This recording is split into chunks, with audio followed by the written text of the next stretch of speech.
What's going on, my trainer club? Today we're going to go over my top tips to help you play St. Louis Safari Zone remote from wherever you are in the world. So welcome to the trainer club. Here we go.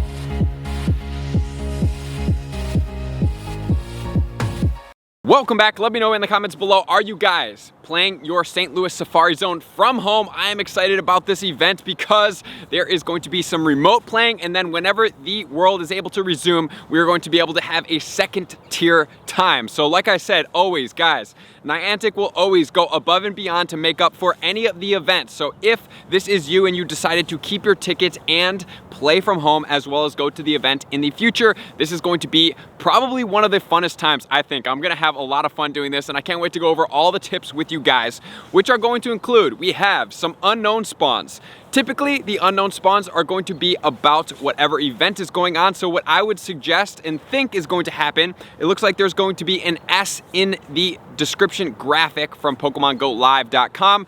So I would probably guess it's going to be either STL or it could even be St. Louis spelt all the way out. So make sure to go after those. We have Teddiursa featured as the spawn, which I would think is going to be the shiny spawn of the event. We also have the regional CHATOT. We also have a couple more things that are going on, including Pharaoh Seed, and Servine is also featured as well. So it's going to be a bunch of grass type spawns. So this is going to be amazing stuff for us. And we also have, during the entire length of the event, if you go ahead and activate an incense, it's going to last for 8 hours. So with the wording in the email, it doesn't look like it said that it has to be activated at the beginning of the event. It just seems like once it's activated during that event time, it's going to be 8 hours as far as an incense goes. Also, keep in mind guys, during this entire event, we have the psychic event that is going to be going on. So we have Balto that's going to be released with the shiny potential. So do not overlook any of the Baltoys. They are going to have the shiny potential out. And then we have the Gothita that is going to be coming out as well. And we have psychic Pokemon hatching from 2-kilometer eggs.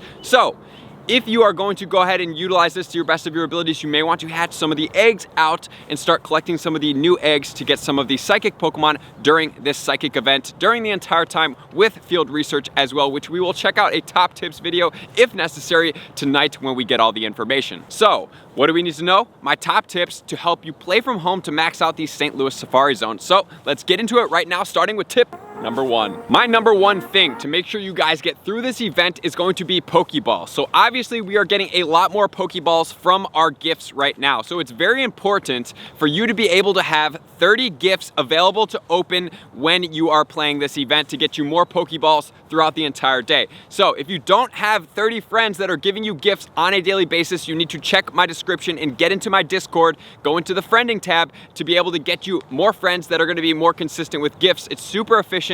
So that is definitely something I will do. And then you can always track with that friend to be able to open those gifts with lucky eggs to be able to hit any of your friendship bonuses as well, which is going to bring me to tip number 2. Tip number 2 is going to be to make sure to have the Pokeballs like we just talked about, but think about this. It says that the incenses are going to be more effective, and it seems like the active incenses, as of right now, are spawning about 1 spawn every minute. So if we're running an incense for 8 hours, which sounds absolutely bonkers to say out loud, we're gonna get 480 Pokemon, and that's just if it's going to spawn every minute. And it says it's gonna be more effective at attracting these Pokemon. So they're going to be exclusive Pokemon from the event, and then they're also going to be spawning more frequently. So if it's even further beyond every minute, that's gonna be more than 480 Pokemon that you're going to be able to catch, which means you're going to need 480 balls to be able to catch it as well. So with 480 catches, then that's just from the incense alone. If you're walking around getting any type of spawns or anything like that, you're going to be adding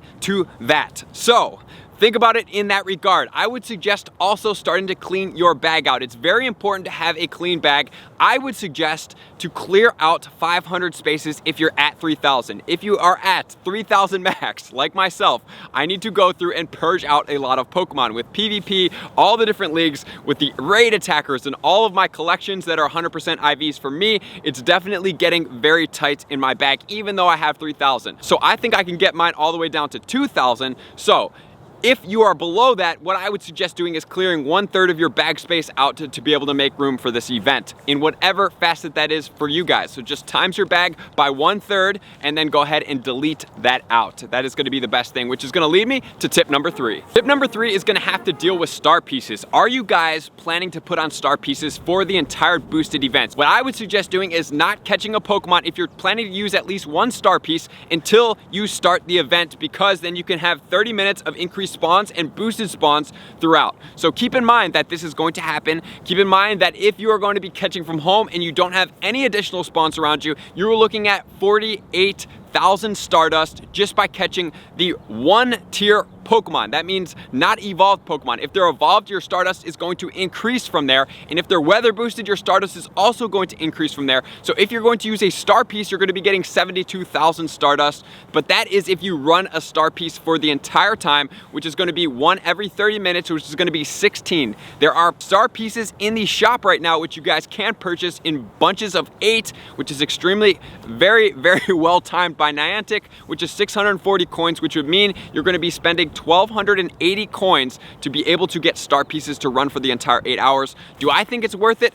Probably not the entire 8 hours, unless you're getting like a crazy amount of spawns that you just can't keep up with and it's just like raining Stardust. That's when I would go for that. And then also, along with the star pieces, it would be very effective to hatch some of your eggs. Granted, there's no Stardust boosts that we know of right now unless they plan to release something that we don't know about, but if they do not, it's still a great time to hatch through your eggs and keep your eggs fresh. Like, I already have 3 10-kilometer eggs, so I have 2 potentials. Number 1 would be to hatch them right now on the star pieces when the event starts tomorrow, or number 2, I could start stocking them up, which is probably going to be what I'm going to do. I'm more than happy to hatch through 6 other eggs at the same time and then start to collect those 2-kilometer eggs tomorrow, which are going to include the psychic Pokemon, which have a decent amount of shiny potentials in there, which include Drowsy, shiny potential, Ralts, shiny potential, Baltoy, shiny potential, Spoink, shiny potential. We have the Wynot that does have a shiny potential, which is now going to be in the eggs, 2-kilometer eggs, great time to try to hatch one of those. We also have a Beldum, which has a shiny potential, but I definitely suggest at least running it with the first catch of the day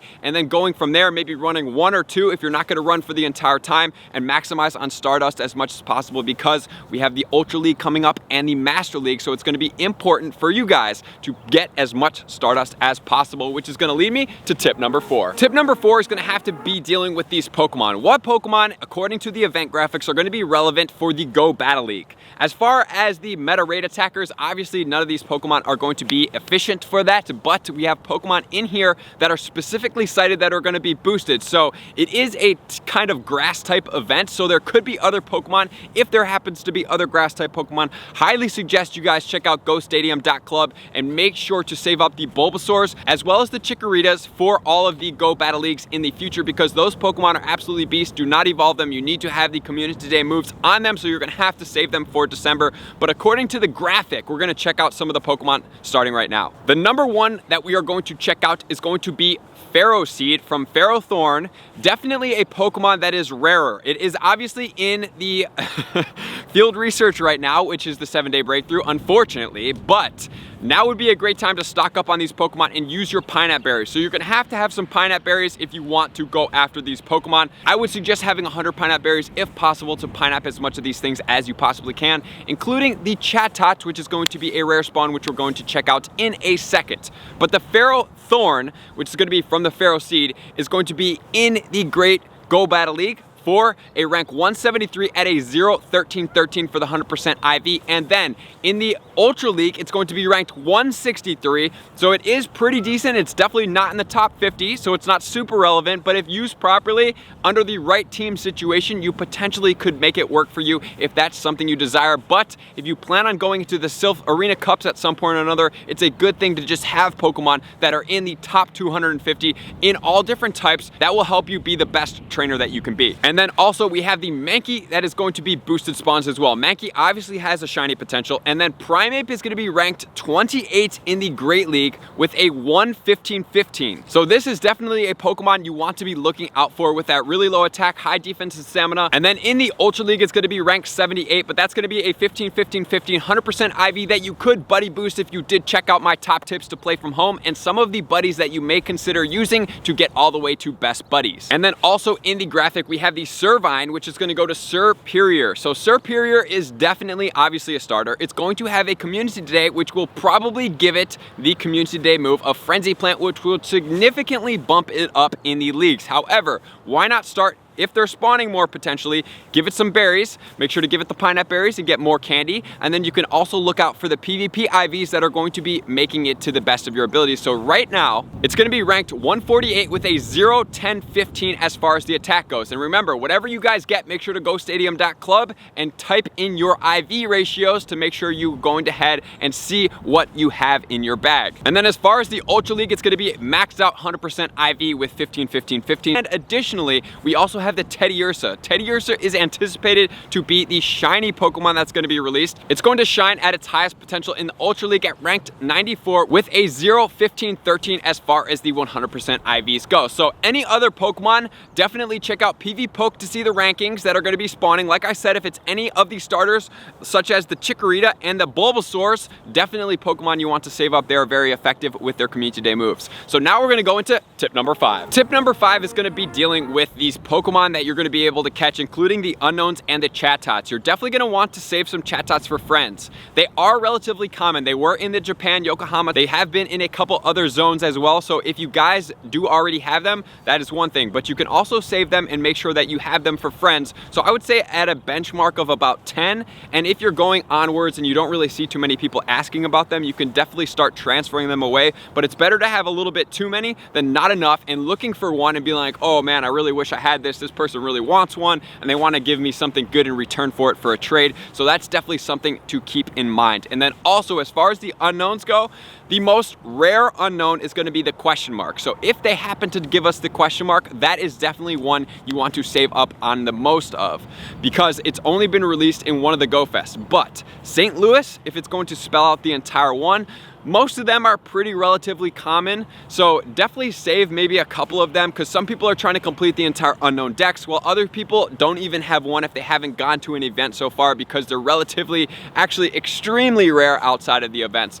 So that's definitely something you want to consider. So that's gonna do it, guys. I hope this helped. I hope you guys are ready to go. You have your bags cleaned out, you have your pineapple berries stocked up, you have your Pokeballs ready to go, you have your gifts ready to go, you have your incenses and your star pieces if you plan to use them, and you are going to max out as much as possible and get the new, hopefully, shiny Teddiursa. So thank you to all my likers, commenters, subscribers, Patreon members, and everybody who takes their subscriptions to the next level. I'm gonna see you guys out on the next video. Peace! I just want to take a moment and sincerely thank all of my Patreon members, everybody that has taken their subscription to the next level and chosen to support me on this platform. I greatly appreciate you guys. As a growing channel and really trying to grow and improve as much as I possibly can, I really appreciate the extra support. You guys mean the absolute world to me. I cannot wait to connect with you soon, and I appreciate you guys all for being a part of the Trainer Club. I will see you guys out on the next video.